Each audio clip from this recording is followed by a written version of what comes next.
call digital transformation and artificial intelligence, the challenges and opportunities in the data area. So artificial intelligence and sensors play a key role in water management in the portable agricultural and industrial sectors, generating large volumes of data to optimize the use of distribution of the resource. However, the challenge lies in effectively analyzing this data, overcoming user resistance to trusting algorithmic recommendations, and developing adequate technical and human capability. Additionally, the variability in the temporal and spatial timescales of the data limits its representativeness and applicability in decision-making. To fully harness the potential of AI, it is necessary to invest in technological infrastructure specialized in training strategies that foster the use of trust and active participation, thus enabling more efficient and equitable and sustainable water management. So today we have a very interesting panel because we have a set of domain experts, both in the field of water and in the field of computer science. So here we preach both things, and we also have practitioners in the water and environment. So I'm going to start just by reading some of the biographies from the panelists. So first we have Dr. Salama Salama. Prior to joining UTEP in 2013, Dr. Salama spent 5.5 years as an assistant associate professor in computer science and software engineering at Embry-Riddle Aeronautical University in Daytona Beach, Florida. Dr. Salama was recently appointed as the Associate Vice President for Scientific Computing and AI to coordinate institutional-wide efforts to promote interdisciplinary research, strengthen computing and AI capabilities, and develop initiatives that address pressing societal challenges. He's also the director of DHS NSF CyberCorps Scholarship for Service Program, the NSF Scholarship for STEM Program, and Cybersecurity for Workshops, Analysis, and Research, Cyber. Dr. Salama research interests include formal software quality assurance, secure software development, and computer science and software engineering education. Over his career, Salama has secured over $10 million in external funding from NSF, U.S. Department of Education, the Army Research Lab, NASA, the Software Engineering Institute, SAE, Honeywell Corporation, and Lockheed Martin. So welcome to the panel, Dr. Salama. Then we have Dr. Natalia Villanueva Rosales. Dr. Villanueva's work advances the discovery, integration, and trustworthiness of data and models, including AI models. She specializes in developing and applying data science and AI methods, including knowledge representation and reasoning, and predictive modeling, to create community-driven and user-driven solutions for complex interdisciplinary and societal relevant challenges such as water sustainability and the generational divide. Collaboration is the driving force behind her academic activity, impacting both her research and teaching and extending to community engagement. So welcome to the panel, Dr. Villanueva.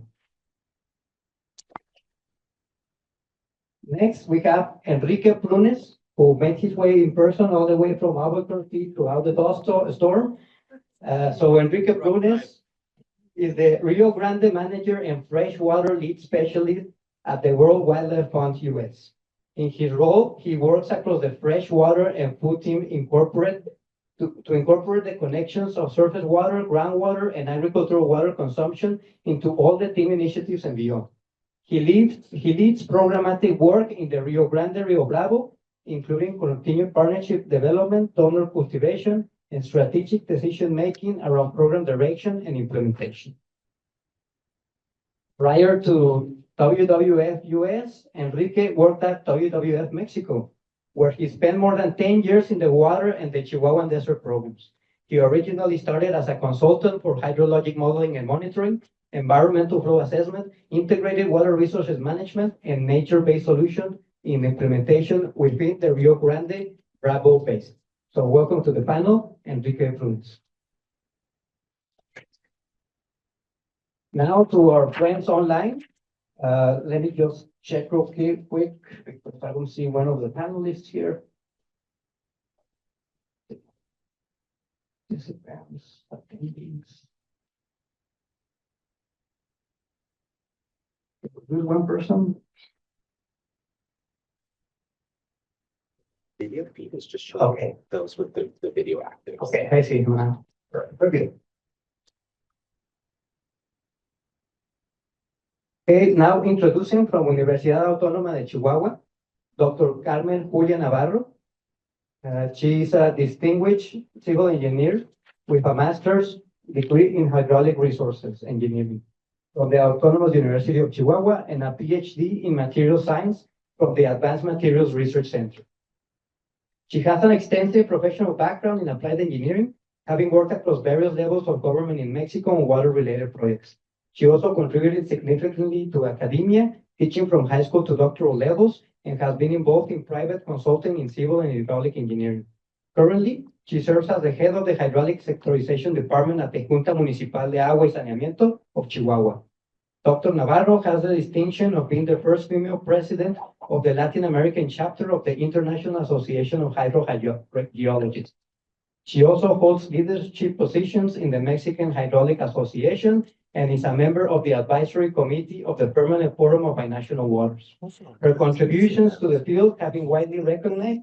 She has been listed among the 50 Mexican leaders in the water sector by Líderes Mexicanos magazine for 2021 and 2022. In 2022, she was honored as the Outstanding Woman in Hydraulic Sector in Chihuahua and is an Outstanding Woman in Engineering in Iberoamerica. So welcome to the panel, Dr. Navarro. And also joining us from Universidad Autónoma de Chihuahua, Dr. Juan Rodríguez Gaeta is an engineer in horticultural production and Master of Science in Fruit Productivity from the Autonomous University of Chihuahua. Doctor of Science with a specialization in hydrosciences from the Postgraduate College, Montecillo campus. As a university professor, he teaches specialized courses in sustainable water management in agriculture, focusing on efficient agronomic design that optimizes the water demand of crops according to their phenological state and the evaporative demand of the atmosphere. Additionally, he is responsible for the chair of pressurized irrigation design, where the appropriate distribution of the hydraulic system and sustainable emitters are studied based on crop demands and soil type. His research focuses on the impact of climate variability on reference evapotranspiration, aiming to simplify existing models for application in productive regions without access to precise meteorological data. His work seeks to improve water irrigation management, ensure more accurate calculations of the volume allocated to producers, and significantly reducing waste. So welcome to the panel, Dr. Juan Manuel Rodríguez. And to get started, we're gonna give short presentations from our panelists so that basically we get context on the work that they do, and then we're gonna start the session with questions. So Enrique, do you wanna take over? Sure. Did I do it from here? Yeah. Okay. Well, thank you for those that stayed. I know it's a rough day out there. It was a while to drive from Albuquerque to here. So yes, well, I'm not an expert on AI, and I'm a civil engineer and a hydrologist that has worked on conservation, mainly freshwater conservation for 15 years. So I have kind of gone that route of environmental conservation. And I'm just going to use a couple of minutes to talk a little bit about the work that I do or that I have done recently in the Rio Grande Rio Bravo Binational Basin. And I titled this short talk, Advancing Conservation Science in the Rio Grande Rio Bravo, sort of lessons learned from data gathering and analysis at a basin-wide scale. So thinking the whole basin, all the way from the Colorado to the Gulf, kind of the work we've been doing and the challenges, the opportunities in this kind of applied research. So the next slide. So just real quick, this is a project that a 3-year project that started in 2020 and we completed this in 2022, something like that, to develop what we call a basin health report card for the Upper Rio Grande. And we had the participation of over 100 stakeholders and experts representing over 60 organizations from Colorado, New Mexico, and Texas. Some people from UTEP participated and really helped in this process. So this is a methodology that has been used, that was developed in collaboration with WWF and the University of Maryland. So it's been applied to multiple basins around the world, and we finally did it for the Rio Grande, for this portion of the basin. And it's a methodology where it's stakeholder driven. The whole point is to convene stakeholders representing different sectors of society, different regions, to develop values, and then turn those values into indicators, and then develop thresholds for those indicators to assess the health or the score of those indicators, and then put all of that in this wheel of indicators that you see on the screen, to assess basin health on a range of different categories, from ecology, society, and hydrology, river flows, species, etc. And we developed 29 indicators in this case for this basin. And then it was a massive effort to gather data for 29 indicators for this very big portion of the basin, and then analyze that data, standardize the data into the scoring system that we had to develop to assess these indicators, and then develop the methodology to put all of those indicators into the same format, and then evaluate basin health for all of that. And as part of this process, it's just putting some notes here for the data and AI discussion. We also partner with the University of Massachusetts to develop what they call a freshwater resilience by design approach, which is a kind of hydrologic model development where they gather different models, existing models, and then they basically like a common hydrologic model. They develop the calibration and the parameters of the system, but then they applied what they call resilience testing. Well, they test the model in a scenario environment to see the vulnerabilities of the system, and that involves machine learning.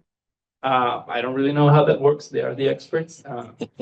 But then they test the system to a plethora of climate scenarios to assess the vulnerabilities, and then with that we start to incorporate a scenario like potential management scenarios to improve resilience, and we plug in some of these indicators into there. So it's this data, stakeholder-driven data, connecting it to the model that incorporates machine learning to assess vulnerabilities of the system, to then find what are the best scenarios for water management in the basin.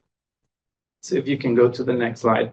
And this is another project that we did in collaboration with the University of California, Davis, Samuel Sandoval, and his team, great research team he has. So building on the work they've been doing, and again, all of this is to inform our conservation strategies, our investments, and how do we engage in public policy, in water management, with different experts and decision makers throughout the basin. But this was a project with the University of California to building on the work they have done for 20 years or so to develop what they call to reconstruct these natural flows, and then just gather the data for the current flows of the river. So imagine a stream flow gauge in the river, and then they reconstruct the natural flow, how the river would be without any human influence. And that's like the natural flow, a reconstruction, a simulation. And then the current flow, or the regulated flow, is how the river is now, how it's measured in that stream flow gauge. And we use 43 gauges throughout the basin.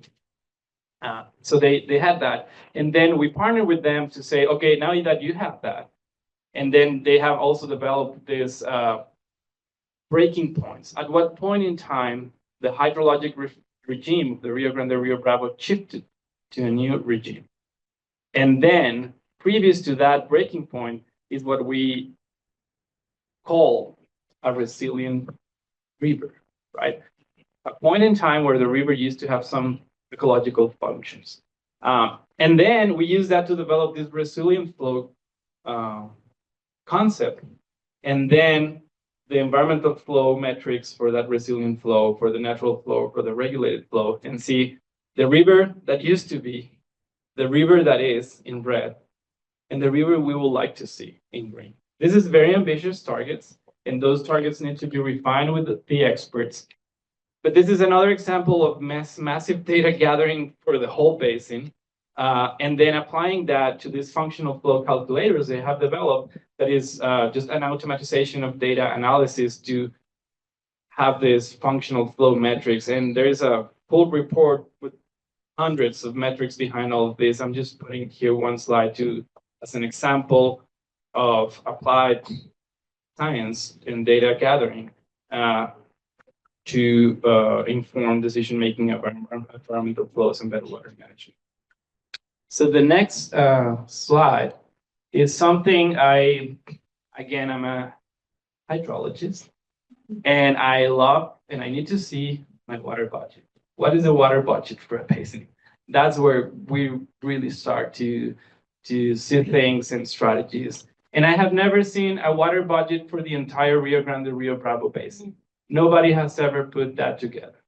So, because I'm very active and curious, I convene a very interesting group of researchers, pro bono, and we've been crunching numbers for 2 years now, and we're putting together a massive database with the water budget for the entire Rio Grande, Rio Bravo. And we are pulling from existing reports, existing data, filling the gaps with remote sense products, modeling, and some of the work we have done on environmental flows and so on and so forth. And this is work in progress. Maybe next time I will be here talking about the results. And we are breaking down the basin into 15 sub-basins to kind of have a kind of scalable management, manage size of sub-basin. But this incorporates data at the irrigation district level, stream flow gauge data, reservoir evaporation, of course, the industrial, municipal, commercial. But for the agricultural piece, that takes 80–70% of the water in the Rio Grande, and it really depends on the region. Some regions it's like 90%. We are drilling down to the water, consumptive water use by crop. 30 crops plus irrigated pasture. Alfalfa is taking 60% of that, irrigated pasture and hay, another 15–20%. So we're getting to that level. And again, this is what I call some sort of like Frankenstein projects, where we're pulling databases from Mexico, the US, different states, different formats, and trying to put that into one single comprehensive database that will tell the water budget. And the researchers helping me with this are using also all sorts of models, probably some AI to just refine and find some of that information. And again, this is another work in progress. So if just a recap on basin health, environmental flows, water budget, and kind of this gives a sense of where we're going on trying to put a comprehensive story for the entire Rio Grande, Rio Bravo that will hopefully spark really good conversations, discussions, and what does that mean for the environment? Okay. Thank you so much for that very detailed conversation about the water. So we're gonna quickly move to the next one. Thank you, Enrique, and we're gonna be giving you a lot of questions. So next is Dr. Natalia Villanueva, and she's gonna talk about sustainable water through integrated model. Thank you. Buenas tardes. Good afternoon. So I'm going to talk about one of the projects that we have been working on in many years with different grants and different purpose. So similar to what Enrique said, when you want to think about how much water we're going to have, how are the water demand, urban agriculture, be optimized if we want to keep living in a hopefully future that has some resilience on water, it's very important. So the idea of this system, and I think on the next slide how it evolved, is they wanted to have this. Let's have this data. Let's have a website where we can put all the data. And we say it's just not only about the data, as you mentioned. We're using data, so it looks like a Frankenstein. And there are things that if you take away, and I'm using that that word on purpose, the data from the scientist, and you do what you want to do, you may be doing things that are not correct because they make a lot of assumptions when they collect the data, when they do the models. And I've been working with scientists for 20 years, and something that I learned is that you have to really represent what they meant. And that's why that's something that it will also translate to AI. I will come back to that because a person who gets the data and makes an interpretation for a purpose, then somebody else takes it and put it together, may or may not have the same consequence or intention that you originally have. So when we thought about this, we said we need more than a database. We really need to have a knowledge base where we can represent some of these domain knowledge, and that's what we have been working a long time. So this is the knowledge about the data that we have, the knowledge about the models that we have. We started with hydroeconomic water balance, and now we have some machine learning models. And the beauty of this is the more you can give the computer, and again, I'm going to start this conversation on how correctly use data and models, the more the machine can have results that you can trust more. And I think trusting results and trusting a computer is a big issue that we have right now. And again, since we had data mining, since I learned this 20 years ago on my master's, it's the same thing. We have the same issues. Now we have more computational power that allows us to do more things, which is great, but it can also take us to the wrong path. And that's what we have to be careful about. So SWIM is really about sharing the data in a way that people and computers can discover it. We can actually automate how the data is being passed from one model to another without any human at that point, because the humans were working on that before. So we can have plans, we call them workflows. We can automatically create these workflows. So the idea that the way I mention it to people is like, you're gonna come to SWIM and it's like you're coming to Netflix. You're gonna tell us what you need and we're gonna show you the movie that you want. These are the models that may be interested to you.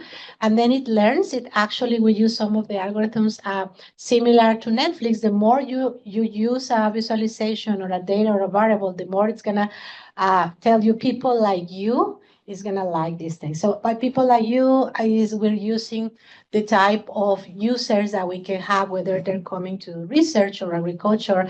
And we do this based on some groups and analysis that was done by our anthropologist also Joe Heyman. And I'm going to talk about those grants on the next slide that can, before you show these, what are the needs of the stakeholders going back. So they had these USD grants and they work with the stakeholders for a long time. Really our work is what they learn, put it in there. So we have those learning systems that will tell you what to find, which is great because we're talking about models that have hundreds of variables and hundreds of parameters, and for someone who does not have the expertise, it's hard to use. So that's the other part. When we have this integration is great. We have all this knowledge. We have these great maps. We have this. What does it mean for a person, right? What does it mean for someone who wants to know whether or not they want to keep the same crop?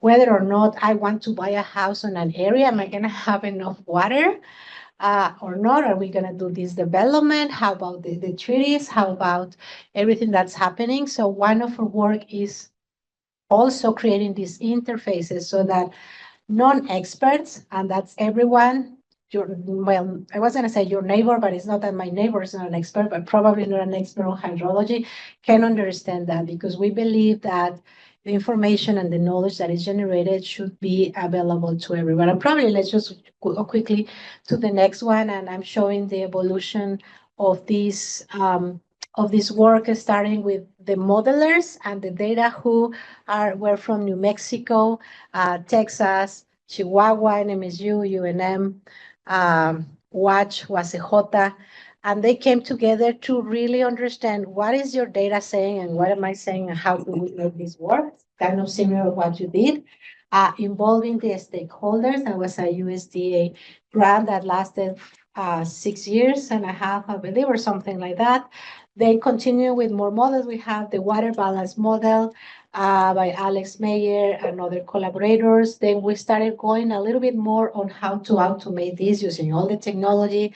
At this point, what AI is giving us is to have a way to do things more personalized. So now we are going from the Rio Grande area that we were working on into households and trying to help people to choose which plants they can have for the landscaping so they can save on that and do also some education. And we need, of course, weather data, we need, of course, soil data, we need a lot of things, but we're getting there with our first work. And again, this work has been funded by USDA, then NSF for the design infrastructure, and lately for the household work by Microsoft. So we've also had support from some industry and agencies and our collaborators that are online and many other people. So my last comment here is this is a really collaborative work. It cannot be done only by researchers if you don't have people from agencies involved, if you don't have the stakeholders involved too, and people from policy making at the cities and at the counties that we are working. Okay, thank you so much, Dr. Villanueva. And as you can see, this is coming together now. So everyone is connected in some way on the presentation. We actually work together a lot to Yeah. integrate swim into the upper That's Rio right. Grande model. We exchanged a lot of emails and data sharing. And, wait, this is not the complete presentation. I think we should move to questions, Luis. What move to questions? Let us just, But they have. Oh, they have using, presentations. Yeah, Kaggle. okay, sorry.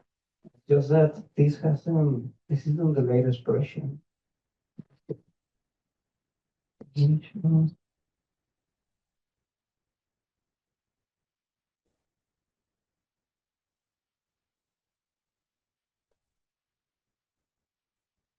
Do you want to use your own folder?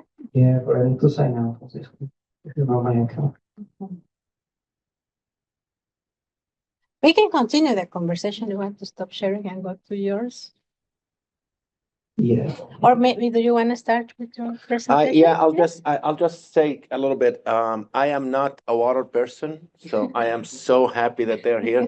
And Enrique, well, Enrique, I have news for you. Nobody knows how machine learning works. So it's you just put data there and you would hope, which goes back to what Dr. Villanueva was talking about. It's really very important work that we make sure that whatever gets into the AI model, gets out of the AI model, is really scrutinized a great deal by us. Because we're in computing, Dr. Villanueva and I consider myself a software engineer.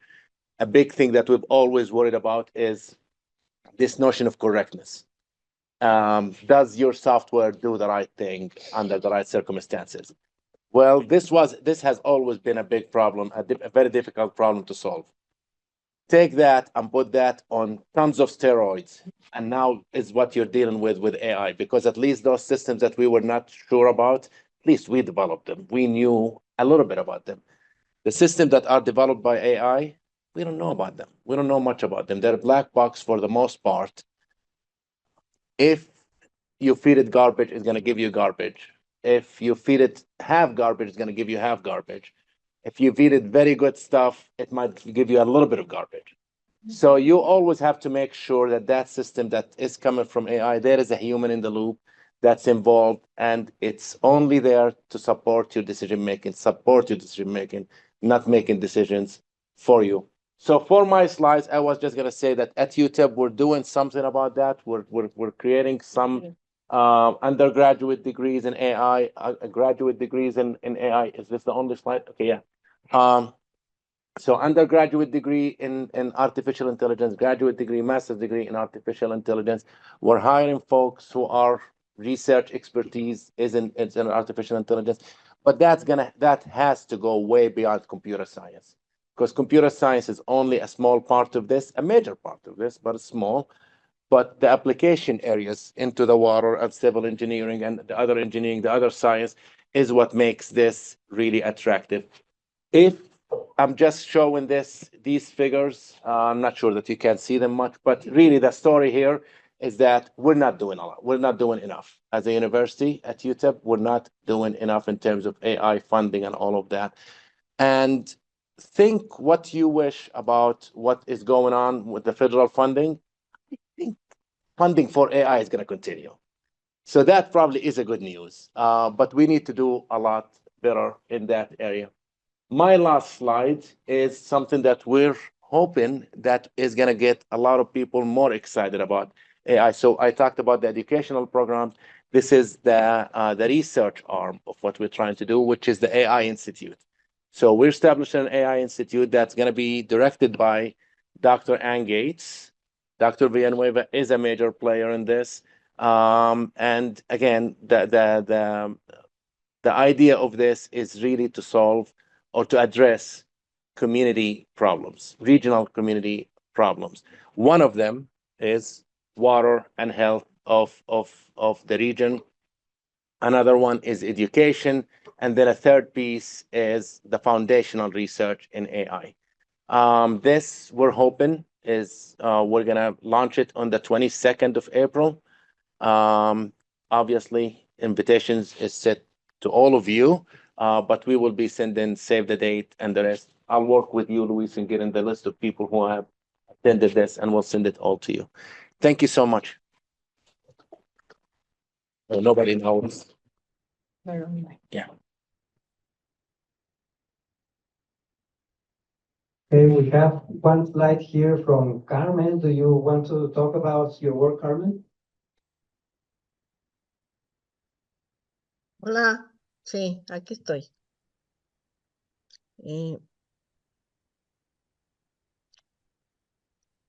Hi, thank you very much to UTEP for the invitation. I want to share some ideas about the challenge and opportunities of artificial intelligence and data use. In today's world, the purpose of my presentation is to answer the question that were asked and to explain how we use the approach in our work. Next, please. I have yours a little more time. Yeah, this one is yours? Yes. Okay. In the digital area, working with data is very important, but also difficult. The most time is spent cleaning and organizing the data. There are many types of data that help us make better prediction.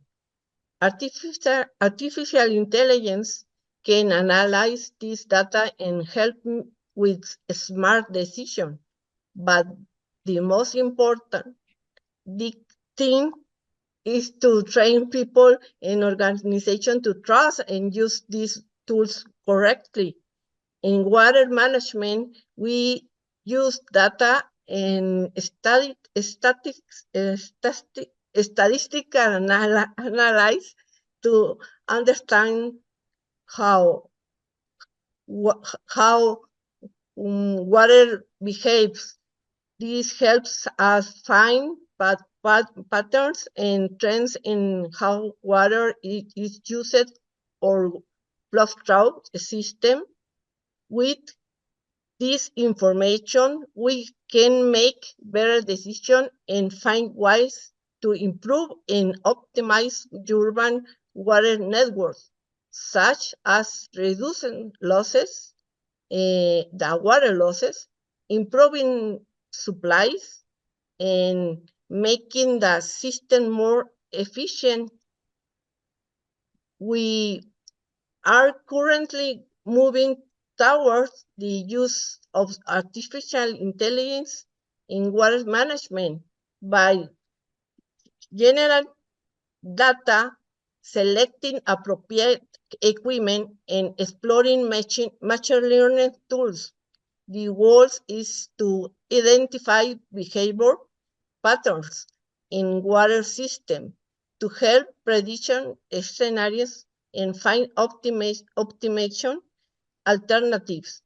This approach considers multiple variables such as water pressure in the network, flow rate, water quality, climate condition, and even household water storage, among others. In this way, we aim to develop smarter, more efficient, and more sustainable solution to address current and future challenges in water access and management.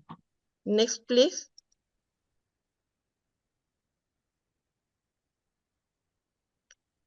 The perception of in the water and environment environmental domain is where natural meets intelligence, building a sustainable future through data and technology. However,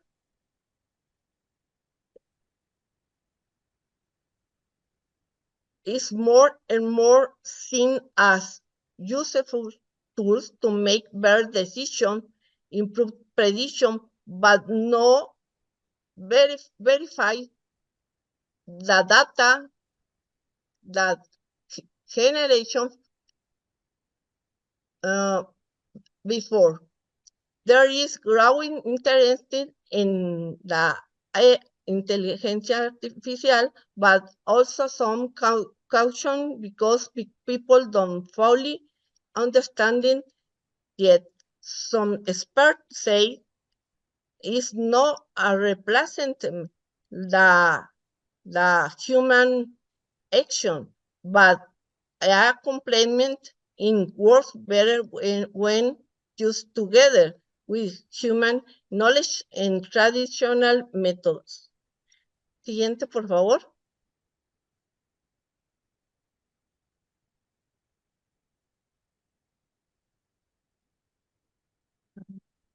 ¿Se cambió o no? Así.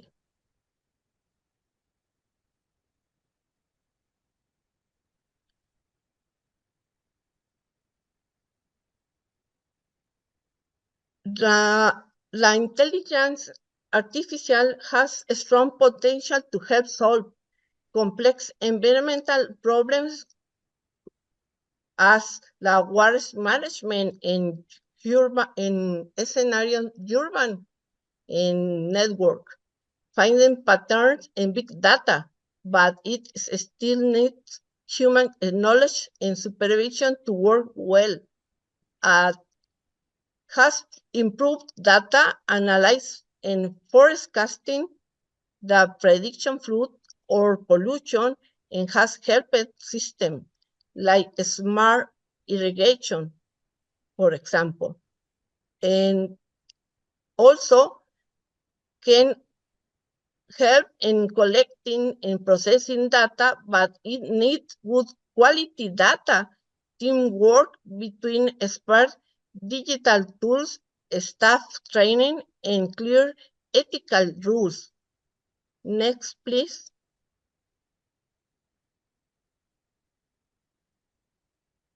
Even though it has many benefits, there are also some concerns. Some experts say it's not very transparent intelligence artificial, like a black box. There is fear that will replace human work instead of helping it. Others worry about data quality and possible errors or fails. Also, people are concerned about using automated system too much, especially an important decision is no confiable.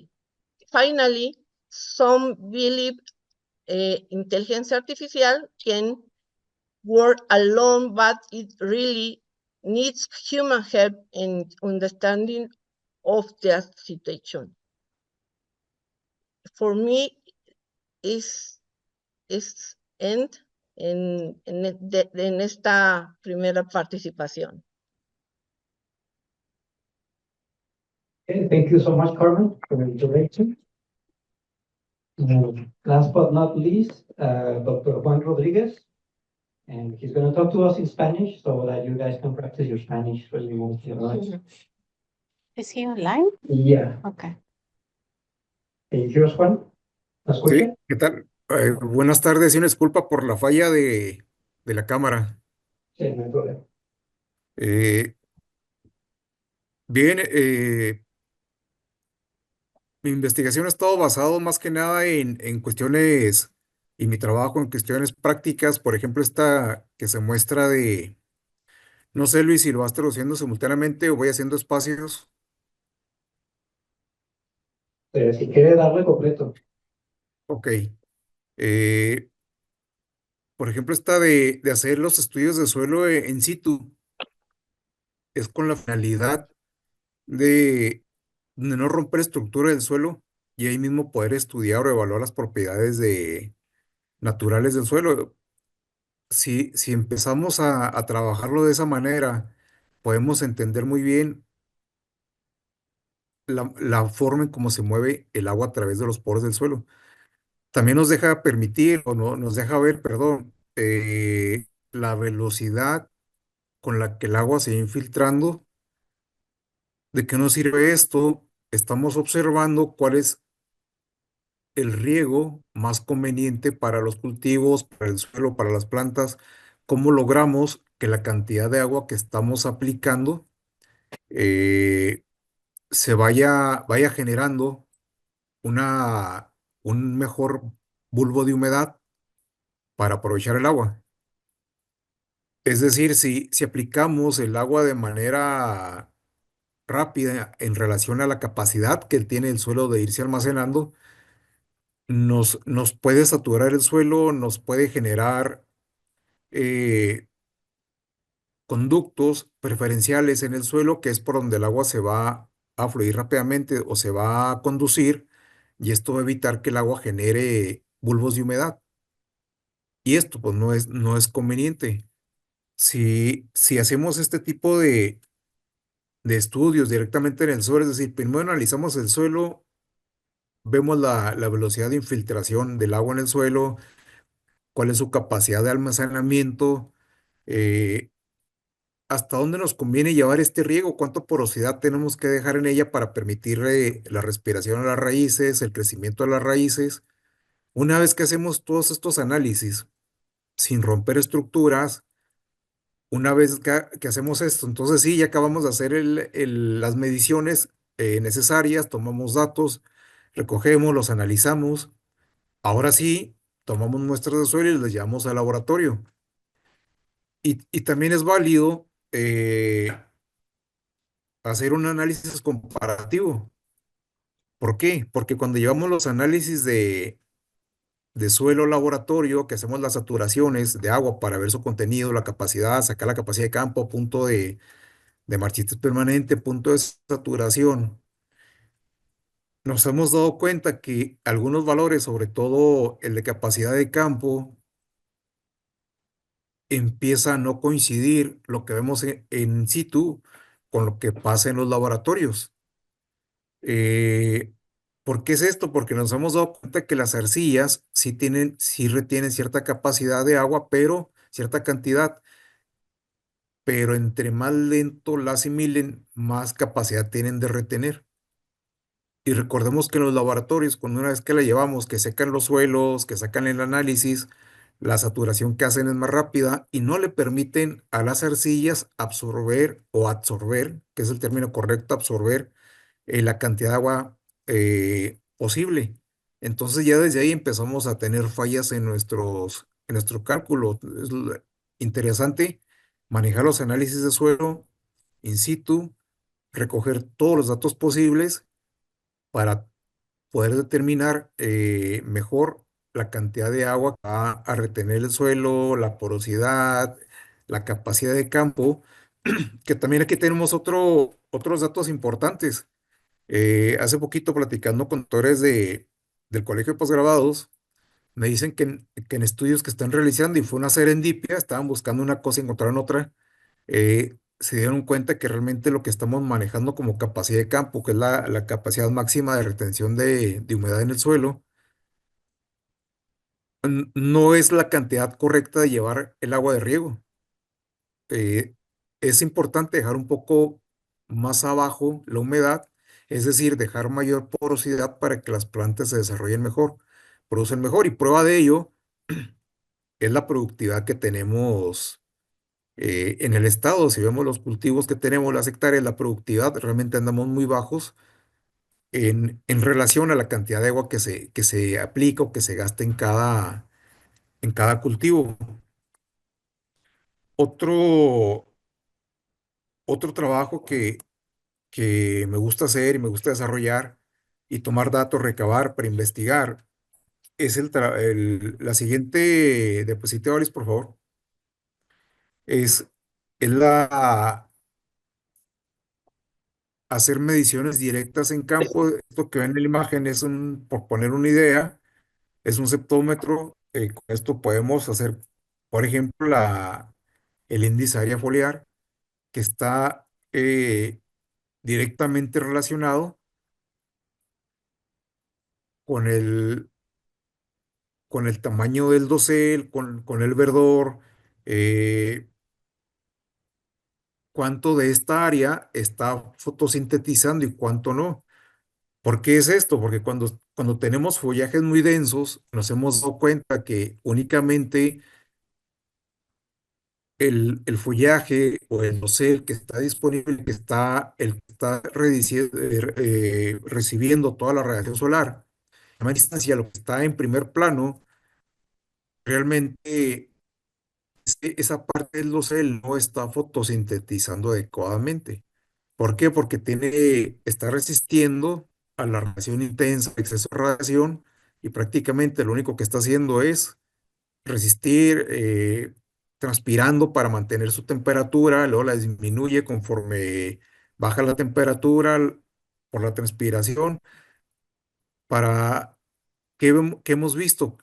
Que realmente las hojas que están fotosintetizando, las que están transpirando y las que nos hacen el consumo de agua a la atmósfera por la demanda atmosférica, realmente es a partir de la segunda, tercera y cuarta hoja, son las que realmente están haciendo el proceso de fotosíntesis adecuadamente, eh, para producir los fotoasimilados para lograr una mejor producción. En los cultivos, claro que tenemos que hacer mediciones adecuadas, mediciones durante la fenología, cómo va desarrollando este dosel, cómo va en expansión.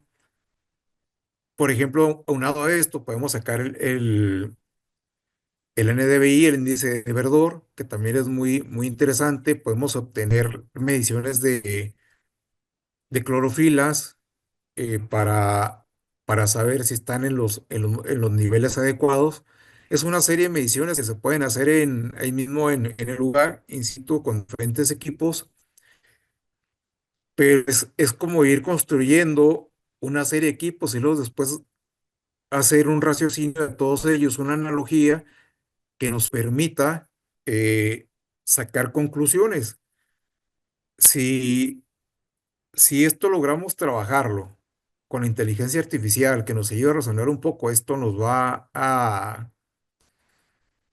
ayudar mucho, nos va a cortar mucho el camino. Incluso una vez que logremos sacar índices, sacar estas relaciones del verdor en relación con el clima, nos acorta el camino, y tal vez incluso muchas de las mediciones que hacemos van a ser innecesarias. Una vez que nos permite hacer entre menos variables tengamos que estar relacionando, mm, vamos a lograr eh, obtener mejores resultados en tiempo más corto. Casi, casi la inteligencia artificial nos va a ayudar en el momento que estemos haciendo las mediciones, nos entrega la respuesta a las condiciones de nuestra planta. Imaginemos, por ejemplo, tener dendrómetros para conocer los pulsos de la planta en el momento que se está dando, por ejemplo, una alta radiación solar, los pulsos que tenemos, que esos pulsos, eh, a cuánto flujo, a cuánto caudal interno de la planta corresponden, eh, en ese momento nos va a ayudar mucho, por ejemplo, también a relacionarlo con el agua que se está perdiendo y qué lámina de riego tenemos que reponer ese cultivo para que siga su producción óptima. Es decir, o sea, nos están acortando o nos puede acortar mucho el camino. La siguiente, Luis, por favor. Otro, otro de los estudios que me gusta es el del estar evaluando el clima adyacente, el que tenemos, o el microclima o el mesoclima que tenemos ahí cercano a las áreas de cultivo. Como pueden ver en la imagen, puse unas imágenes solo representativas. Si vemos el comportamiento del mar relativo aquí en la zona, tenemos que en la parte de primavera, humedades muy bajas, tenemos ahí unos picos que se elevan mucho, que esos picos que tenemos muy, muy elevados, quisiéramos que se relacionaran, por ejemplo, con la lluvia. Eso es lo que veríamos una imagen y es lo que nos haría pensar, pero pues lastimosamente no es así. Esos picos que vemos elevados corresponden a los riegos pesados que hacen cada temporada. Eh, Riegos que no, de alguna manera, no están siendo seguidos por datos necesarios para hacer el uso eficiente. Tenemos la radiación solar también, cómo se conduce en relación a la humedad. Mucha humedad, baja nuestra radiación solar, igual que la velocidad del viento. Si tenemos una humedad muy concentrada, la velocidad del viento es menor. Esta humedad no permite el desplazamiento libre del viento, empieza a retenerlo. Entonces, eh, en esta interacción nos hemos dado cuenta eh, cómo influye directamente sobre la demanda. Es decir, entre más seco es nuestra atmósfera, más agua demanda, nuestros cultivos transpiran más, es más el consumo de agua, más agua tenemos que estar reponiendo. Es decir, el control que tenemos que hacer es mayor. Se puede hacer también, lo hemos hecho de manera independiente, haciendo, como les decía ahorita, el análisis de suelo, metiendo sensores de humedad a la parte cercana a la rizosfera para ver cómo se comporta el movimiento de agua, cuánto se va perdiendo. Podemos hacer una relación directa de esta pérdida de agua con los sensores, de acuerdo a la evapotranspiración que hay en la atmósfera, al índice de área foliar, pero lo medimos, lo vemos, tenemos que analizarlo, hacer cálculos. Entonces, otra vez, la inteligencia artificial para hacer una relación de todo ello nos acortaría mucho, mucho el camino, casi, casi para hacer estas relaciones ahí mismo in situ. Saber cómo se está comportando, eh, saber cuánta agua tenemos que agregar en el momento, es algo como empezar a pensar en la automatización por medio de la inteligencia artificial, todo lo que nos puede ayudar, los que nos puede acortar el camino, eh, para lograr hacer un uso eficiente del agua, que finalmente mi trabajo está enfocado en ello, en hacer un uso eficiente de agua. No, por lo pronto estoy enfocado en la agricultura, pero día a día lo vemos en el uso doméstico, el riego de jardines, lo vemos eh, en diferentes actividades. Entonces, darle a un servidor la información necesaria para que la analogía que nosotros hacemos mediante muchos datos que nos lleva a más tiempo recabar y analizarlos, nutrir un servidor con los datos necesarios de todo lo que medimos, decirle cómo se comporta cuando un clima está muy elevado, muy bajo, decirle qué es lo que experimenta la planta mediante mediciones enzimáticas, es otro ejemplo. El verdor, resumir toda esta información y que un solo servidor o por medio de la inteligencia artificial, incluso mediante alguna aplicación de celular, nos diga todo este comportamiento, nos ayudaría mucho a cortar la brecha que tenemos ahorita para entender o para lograr la reducción de agua en la aplicación de los cultivos, que realmente, por ejemplo, aquí en Chihuahua, los países en vías de desarrollo, el agua que tienen disponible, cerca del 80% se va a la agricultura. En los países en vías de desarrollo, los países desarrollados es el 65% aproximadamente. En Chihuahua, el, el uso de agua en la agricultura se lleva el 92% del agua disponible. O sea, estamos incluso por arriba de los países en vías de desarrollo. Entonces, sí, sí es algo en lo que debemos de pensar, debemos de centrarnos y es algo en lo que debemos estar preocupados. Es todo.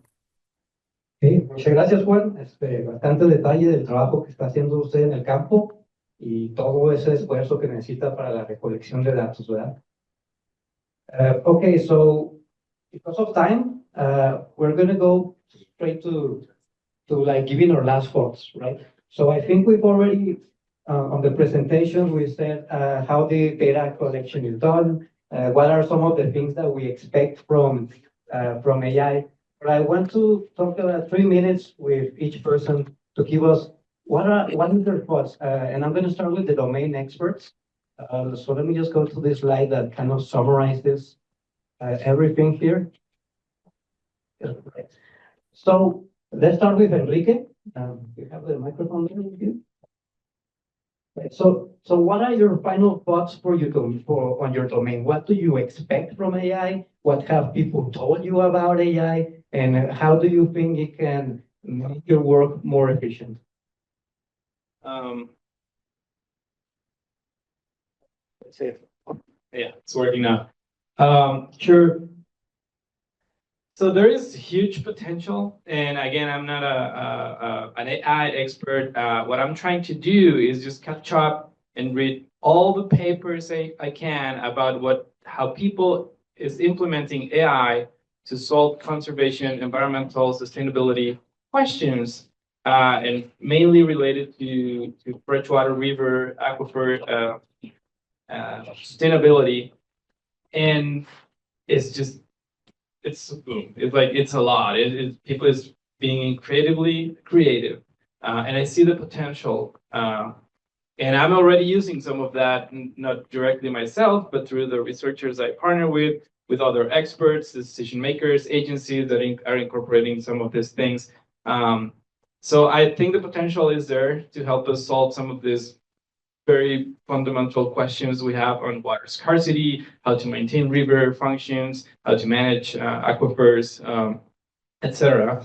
And I will just say that hearing the different presentations, and it's also kind of my takeaway from this, is some of the common topics is the importance of the human participation in this process, that these are tools that are going to help us to make decisions, but that we need to incorporate and be super conscious about the participation of or the human perception and the decision making in this process. Also about the limitations. I don't think AI is going to solve everything. Eventually, just hearing the last presentation and something that I think about myself too is that do not forget about field data collection, monitoring. Some of those things we're going to have to keep doing it because AI or remote sense products or satellites are just not going to capture that level of detail interactions that happen in rivers, aquifers. So that will be huge potential. Don't forget humans, community, stakeholders, experts, and be conscious and aware of the limitations of these tools. Okay, thank you so much, Enrique. So there's a lot of potential. It's pretty overwhelming, right? And voy a hablar con Carmen, a ver ahí si está escuchándonos, que nos dé como que su takeaway, ¿no? Si quieres darlo en español. Especialmente, ¿qué podemos hacer nosotros los expertos? Usted que ya está empezando a trabajar con gente que está diciendo, vamos a utilizar inteligencia artificial, ¿no? Entonces, ¿cómo se comunica con ellos? ¿Cómo mantenerse al tanto? ¿Qué podemos hacer como grupo para poder empezar a sentir más confianza en el uso de esta tecnología? Muy buena pregunta. Bueno, y qué bueno que puedo decirlo en español porque es más fluido, aunque mi inglés no es muy fluido y, y la verdad, entre que quiero traducir y pensar, se pasa el tiempo. Pero bueno, la cuestión de la comunicación entre la persona que genera las herramientas de Machine Learning y de inteligencia artificial, los equipos con las personas o las instituciones que las utilizan, hay una brecha importante. Ahí hay una brecha importante y nosotros lo hemos visto.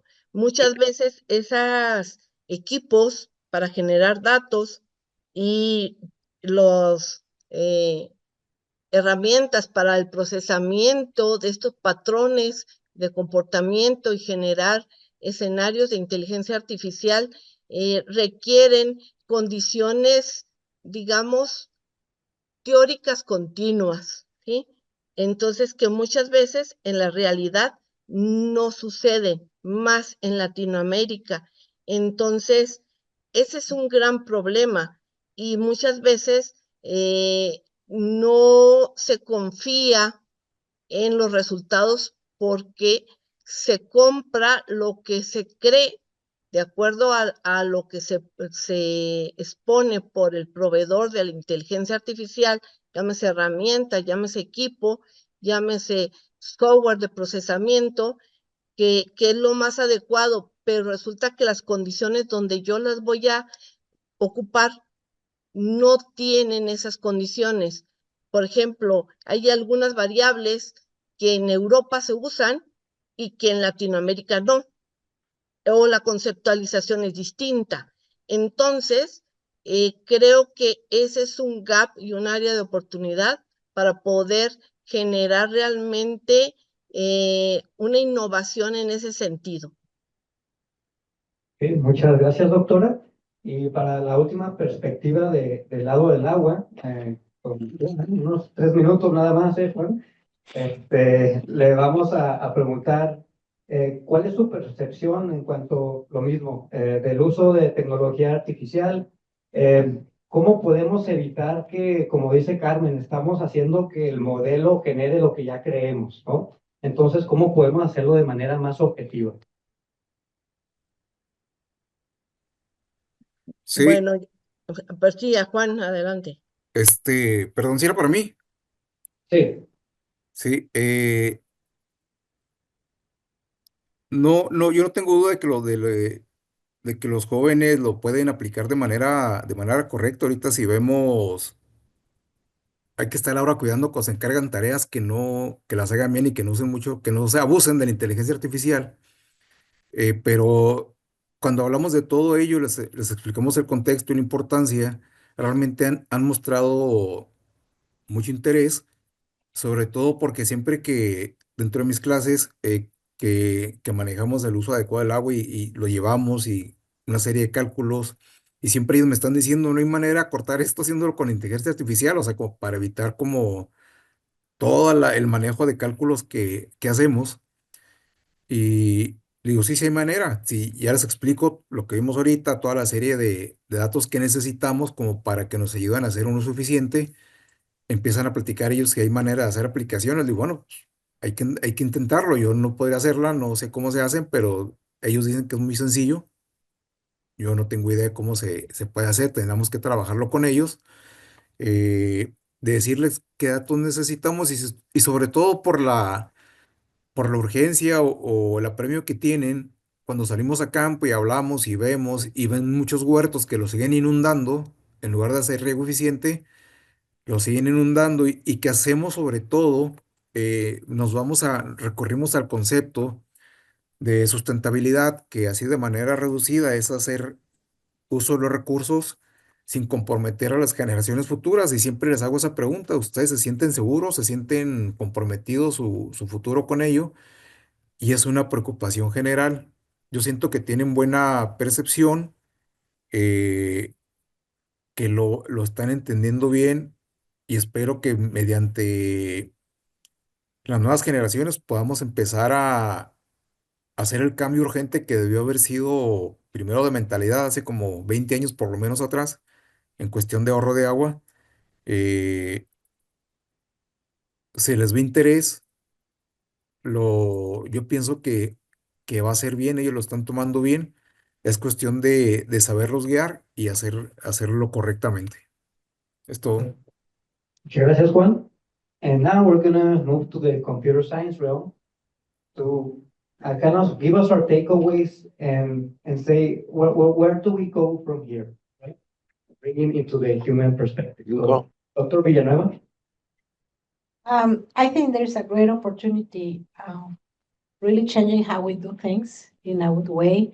Also to share the knowledge. I was listening to Juan and to really AI and some LLMs, when we all have access to knowledge, I think it's great. Not only people who have the privilege of having an education and do things, but we just have on the other side, people building the systems. We have to make sure that the data that they get and the training that these systems have really represents not only the domain, but the context. And I think context was mentioned by both for experts, things that you do in one country may not apply in another country.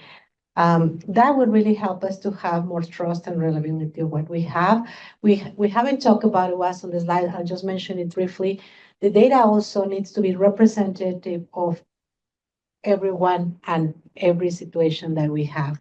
We don't have that. That's when we have some learning of certain things and not others that are the bias, and you might be hearing about the bias before.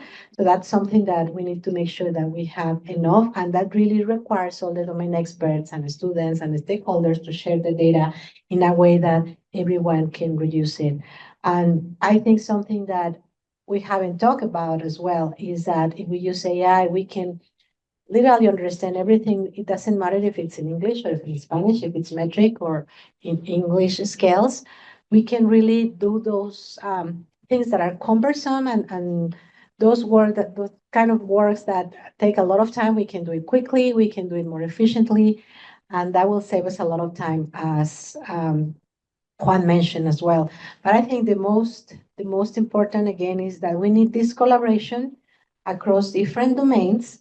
And this is not only you do your part and I do my part. You are the one that builds the tool and I am the one that gets the data. We have to understand the problem together.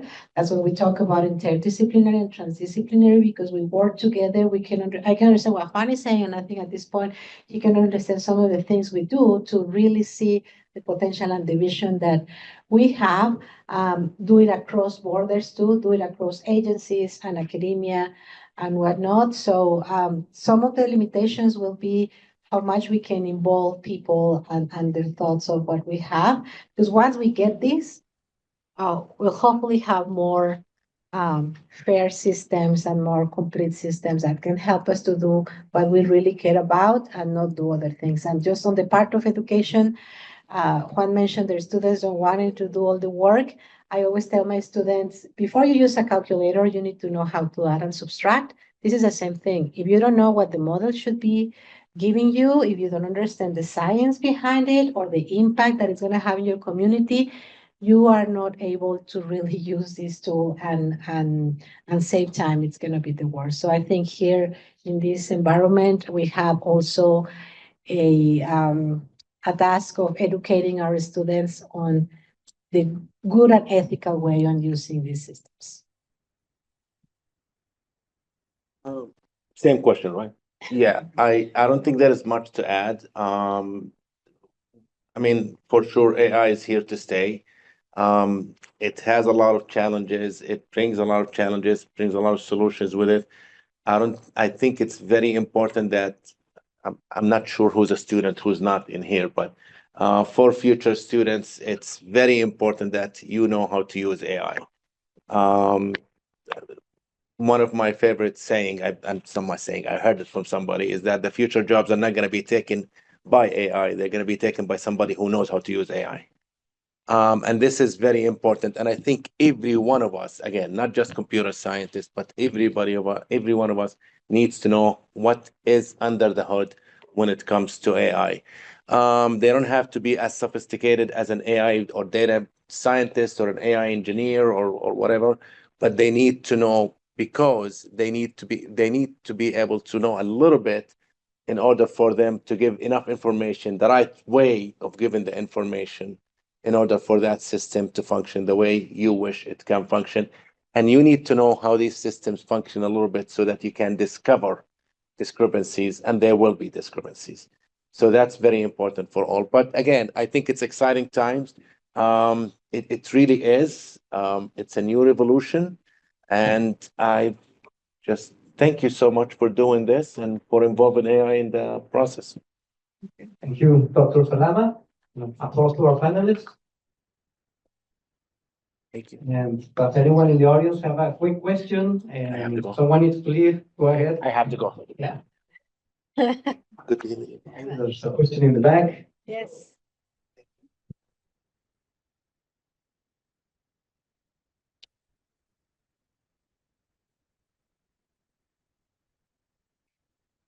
Hello, thank you for presenting. My name is Eliana Herrera and I am an undergrad. So I apologize if this might have been answered in the previous talks, but I also understand the importance and efficiency and the growth that AI has for research and like the data and the analysis, since that is a big portion of our time after we have already done the projects.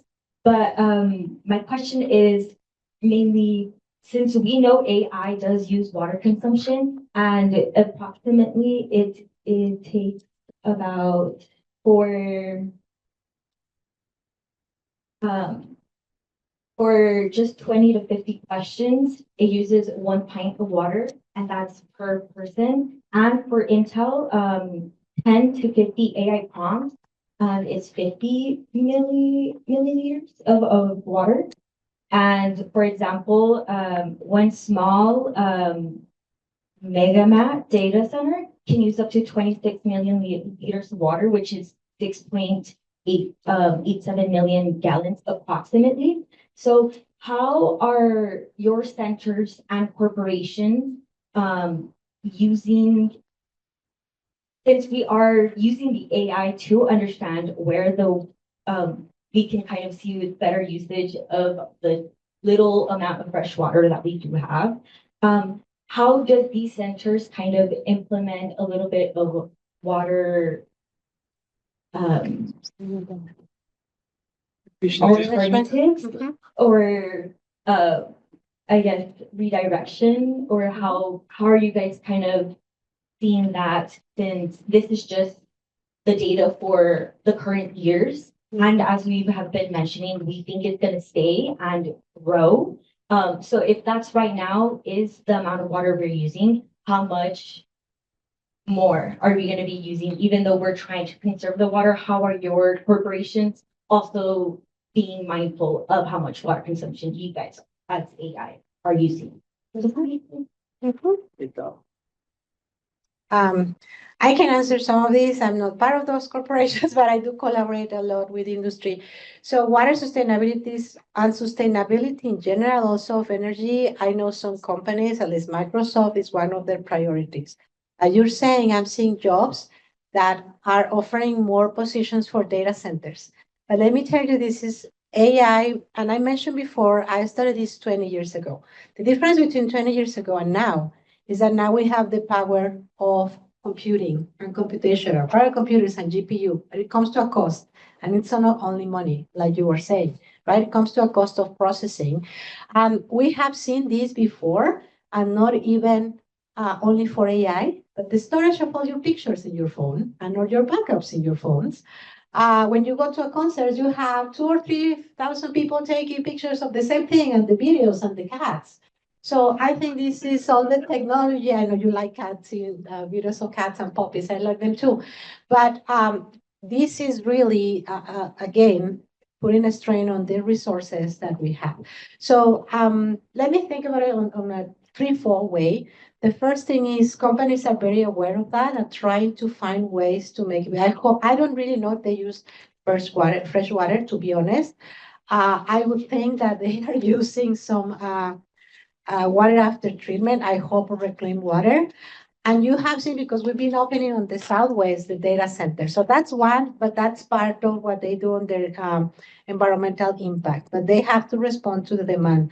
Number two is really educate people on how their queries and how the use of technology is affecting that. I think that is very important. Again, it's not only AI. It's been a long time of saving your files, taking pictures, having a lot of people doing the same. And then on the third part is really the policies. I'm hoping that policies are catching up on the amount of water that they are allowing to use, the same way that they are monitoring emissions and other things. I'm not aware, I'm not an expert, but I have heard people when they talk about this, and especially, industry partners, they really think about that too. It's really important for them. But again, I think you need to think about where are these data centers, and you may find they may be in places that are less regulated. But we have all understand water and environment is not that, oh, this is an imaginary line in the border. It's not going to affect us eventually, even if it's in another continent, it's going to affect you. But again, just so you know, there are people that are working towards making sure that they use efficient technologies. But I'm not an expert on that, but I have heard about it. Any other question from the audience? I have a question. Me.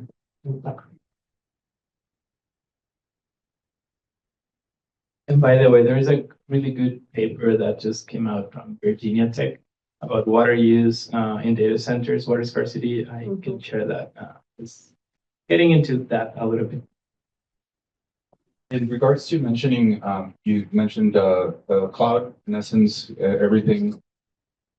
How does not owning physical media anymore play a role into that? Like everything that we have, we stream, Netflix, music, pictures, like the storage in your phone isn't as fast as the cloud per se. I guess we're going back to physical media, alleviate a bit of the strain of everything in one.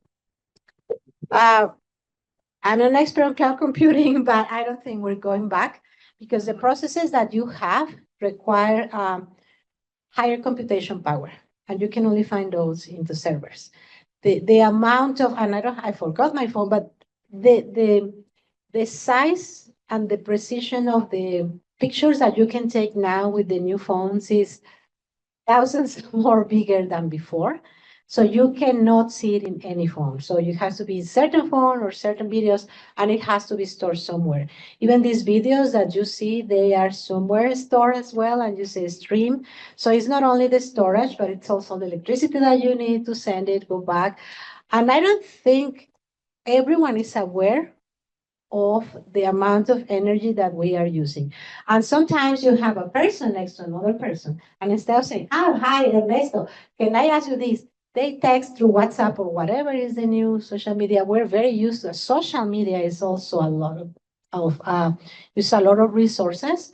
And I go back to the third, one of the three things that I mentioned, and it's education, right? Educating even your kids on, really, if you just do this or you just write it, how much energy are you going to save? Sometimes we just take a picture and send it instead of describing what it is to make it faster.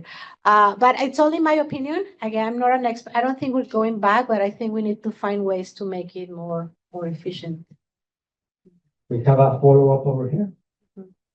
Sorry. No, I understand that there are people looking into renewable energy and making the efficiency cooling more economic. I know there's research going on in that.